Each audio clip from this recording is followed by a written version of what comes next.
Mercato Barça, quel serait le mercato idéal du Barça? Mon mercato à moi, de comment je vois les choses. Et vous allez voir que je vais certainement énormément vous décevoir, mais j'ai pas l'impression qu'on ait besoin de grand chose. Je pense qu'on a plus besoin d'économiser pour préparer le mercato suivant, mais je m'explique dans la vidéo donc.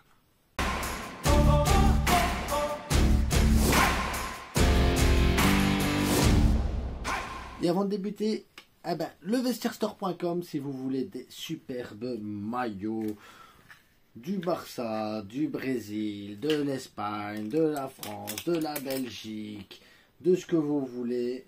N'hésitez pas les gars, levestirstore.com, un seul site, tous des maillots, des vintage, des nouveaux, la nouvelle collection est déjà disponible, le maillot du Classico est disponible.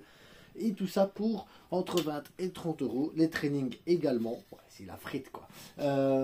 Voilà, 10% de remise, code promo la frite. Entre 20 et 30 euros, vous avez les maillots. Livraison, elle est offerte. Si vous avez des questions, n'hésitez pas. Donc maintenant, le mercato, les gars, parce que vous êtes là pour ça. Hein, quel mercato tu vas nous faire encore? Non, le mercato réaliste. Donc je ne vais pas partir dans des fabulations et des trucs de fou, les gars. Déjà, de base. On va analyser d'abord dans un premier temps notre effectif. Mais je vais commencer par l'attaque. L'attaque, on a Rafinha, Robert Lewandowski, Ferran Torres, Yamal, Fati, Pau Victor. Alors, Lewandowski a prolongé. Donc Lewandowski, on ne va pas commencer à dire il faut qu'il parte. Non, il a prolongé, il a décidé de prolonger, il va rester un an. Quoi qu'il arrive, il est là. Yamal, il est là, tu ne vas pas bouger. Yamal, Rafinha, il est là, tu ne vas pas bouger Rafinha. Les trois, ça va super bien. Ferran Torres peut jouer dans tous les postes, je garde Ferran Torres. En plus, il est très bon comme sortie de banc et il nous l'a prouvé encore une nouvelle fois.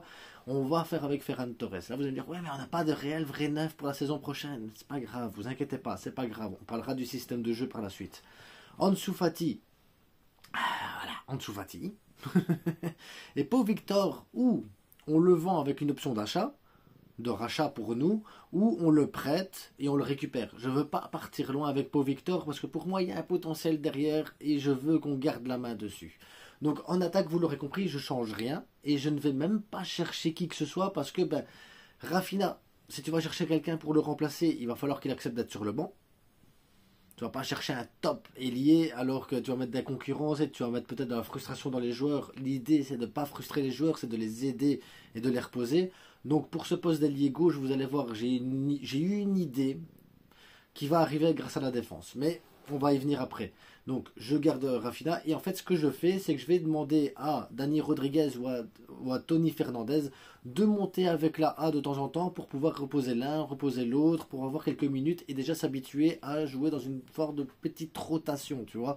Comme ça, tu as Ferran, tu as deux joueurs qui te coûtent rien, et c'est deux joueurs de la Masia, c'est deux joueurs des talents de chez nous, et de toute façon, ça fonctionne très bien les talents de chez nous. Donc, je ne touche à rien à l'attaque.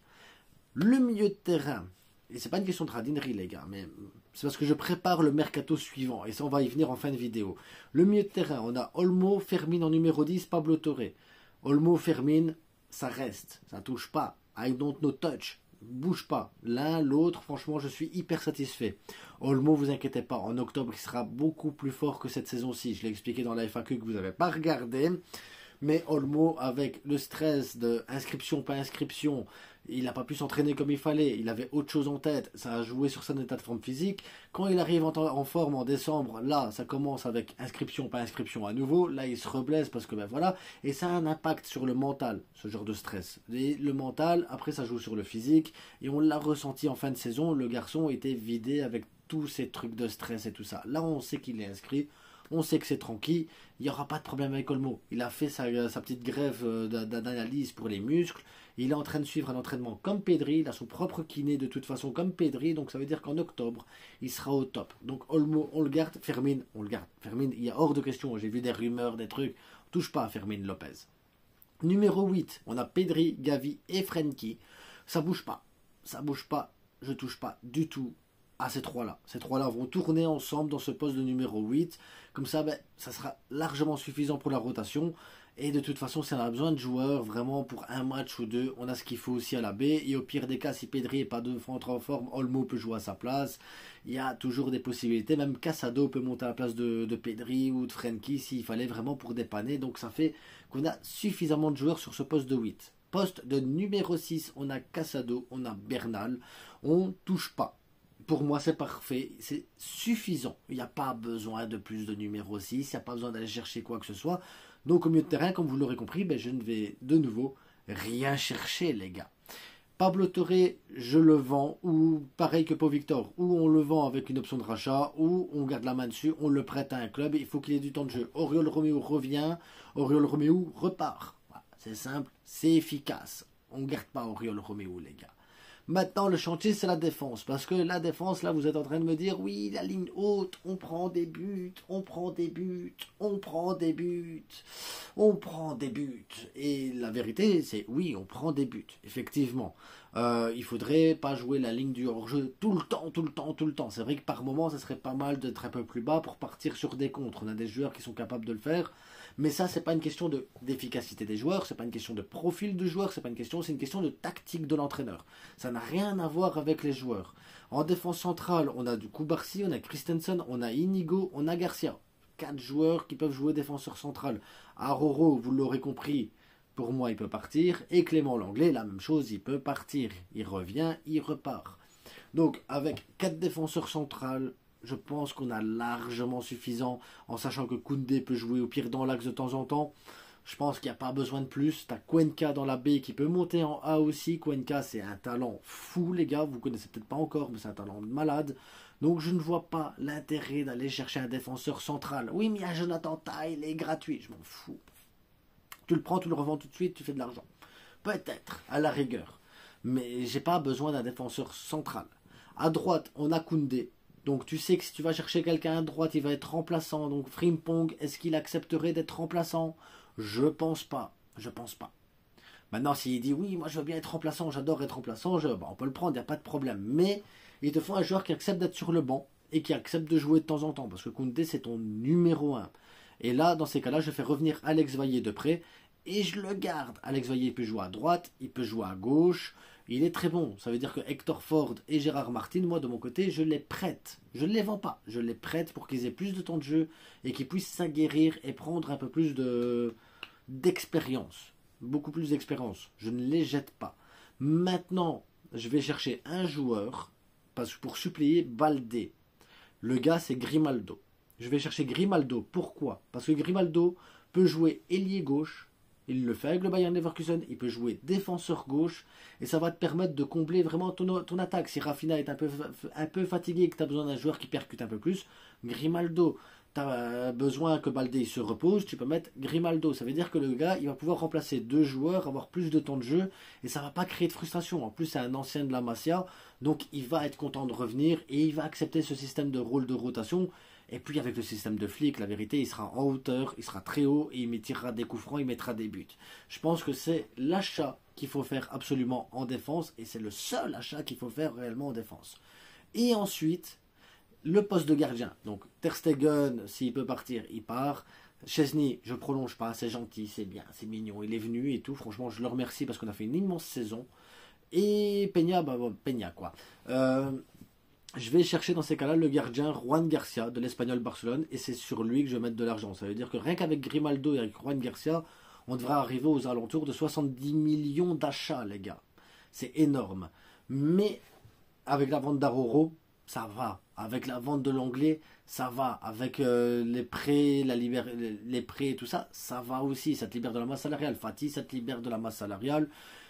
Fort, Martin, ça libère de la masse salariale. De toute façon, au pire des cas, on a aussi du Torrent, on a d'autres joueurs aussi à la baie qui peuvent monter de temps en temps. Et oui, pourquoi je fais ça? Parce que je veux qu'on garde de l'argent de côté. Mais vraiment de l'argent de côté.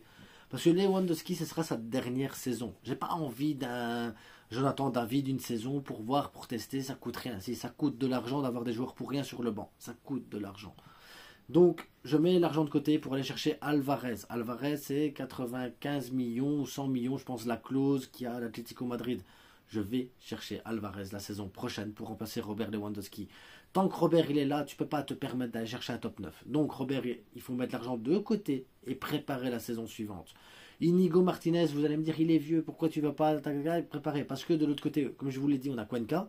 Mais si tu as besoin d'un défenseur, pied gauche, profil Inigo, qui connaît le Barça, qui a de l'expérience déjà en Liga et qui est très bon dans la sortie de balle, dans la rotation et qui a du talent, je vais chercher un Mika Marmol ou ce joueur-là nous appartient à moitié. Ça veut dire que le gars, pour 10-15 millions, tu l'as tranquille, le Mika Marmol. Donc moi, de mon côté, je ne fais pas de grands bouleversements. Je vais juste chercher un défenseur gauche, un gardien, parce qu'aujourd'hui, les gars, quand on fait notre formation, quand on fait notre 11 type, on a un 11 type. On a un 11 type. On sait le faire facilement, notre 11 type. Il n'y a que le numéro 9, bah, on hésite, Lewa ou Ferran. Le numéro 10, Fermin ou Olmo, mais c'est des choix... C'est des choix de riches, les gars. Fermin, c'est titulaire dans beaucoup de clubs. Olmo, titulaire dans beaucoup de clubs. Donc, c'est des choix de riches qu'on a. Le seul poste vraiment qui nous pose problème, c'est le gardien, les gars. Et un peu de banc pour pouvoir remplacer un petit peu. Mais des bancs. Pas des joueurs qui sont titulaires tout d'un coup et qui dégagent les titulaires aujourd'hui. Alors qu'on a un équilibre dans cet effectif. On a quelque chose qui fonctionne super bien. Il ne faut pas bouger à énormément de choses. Donc, pour moi, le gardien Juan Garcia, il est espagnol. Il est très bon sur sa ligne, il est très bon balle au pied. Et de toute façon, on va le voir contre le Barça ce jeudi. De toute façon, les gars, le jour où on ira prendre le titre chez eux. Et c'est d'ailleurs leur meilleur joueur, les gars. Ils l'ont dit. Barça avait eu Messi. Nous, on a Juan Garcia. Pour te dire à quel point le gars, il est bon. Il est très très fort. Et moi, j'irai chercher lui, il a 24 ans. Il est bon. Il est bien. On a un gardien en Youngs League qui peut monter en tant que gardien numéro 2. Pourquoi pas? Le gardien, il a quoi, 18 ans, il vient de prolonger. Ça veut dire que dans 2-3 ans, il pourra peut-être prendre la place de Juan Garcia par la suite ou être dans une plus grosse rotation. Donc il suffit d'être patient. On a ce qu'il faut à la Masia. On doit mettre de l'argent de côté pour Alvarez l'été prochain. Un Mika Marmol, ça coûte pas trop cher pour remplacer Inigo l'année prochaine. Et le reste, les gars, on a ce qu'il faut. La vérité, c'est qu'on a ce qu'il faut. Un petit Grimaldo qui peut jouer ailier gauche et défenseur gauche, comme ça, tu mets pas de pression à Rafinha, parce que Rafinha ne supporte pas être en pression avec d'autres joueurs et être en concurrence. Mais au moins, ça le permet d'être dans un bon état, de pouvoir reposer. Ça permet de reposer Baldé, d'avoir des joueurs de champ, des joueurs de qualité. Maintenant, si Rafinha vient à se blesser, le problème c'est ça. Si Rafinha vient à se blesser, on fait quoi? Tu peux mettre Olmo sur le côté gauche ou un Fermin Lopez sur le côté gauche. Si maintenant Pedri ou Frenkie se blesse et que tu n'as que Gavi, Casado peut monter d'un cran. Bernal est en numéro 6. Et au pire des cas, si Bernal se blesse, tu as toujours Garcia qui vient en numéro 6. Si Koundé ça va pas, tu as Garcia qui peut jouer à droite ou un Alex Vaillé. Donc en plus, on a des joueurs qui savent être polyvalents et jouer à plusieurs postes. Je pense qu'il n'y a pas besoin de grands bouleversements dans cet effectif. Et on ne doit pas faire de bouleversement dans un effectif qui vient de faire le triplé national, qui fait une demi-finale de Ligue des Champions, qui a un groupe cohérent, qui fonctionne très bien. Il faut juste rajouter les petites pièces là où il faut. Et c'est tout. Et les petites pièces, ça ne demande pas grand-chose. Un très bon gardien. Et quelqu'un qui peut aider dans la rotation. Et c'est tout. Donc, ne soyez pas gourmands à imaginer un mercato de fou. On n'en a pas besoin, on n'est pas le Real. On ne doit pas changer toute une équipe, nous. On a déjà une équipe. Et si vous avez des doutes sur les gens de la Masia, dites-vous que les joueurs qu'on a sur le terrain les 3 quarts du temps, c'est des gens de la Masia. Donc n'ayez pas de doute, si on a de l'argent à investir quelque part un jour, c'est dans notre centre de formation, les gars, et pas dans autre chose. Parce que Grimaldo, que je parle qu'on doit aller chercher, il vient de chez nous. En attendant, dites-moi ce que vous en avez pensé. Et peut-être que je suis trop terre à terre, les gars, mais j'ai pas envie de faire un mercato de folie. J'avais envie de faire quelque chose de réaliste et je pense que voilà, maintenant on verra ce que le Barça va aller chercher parce que oui, il faudra peut-être un petit ailier percutant, peut-être qu'on va mettre Rafinha en 10.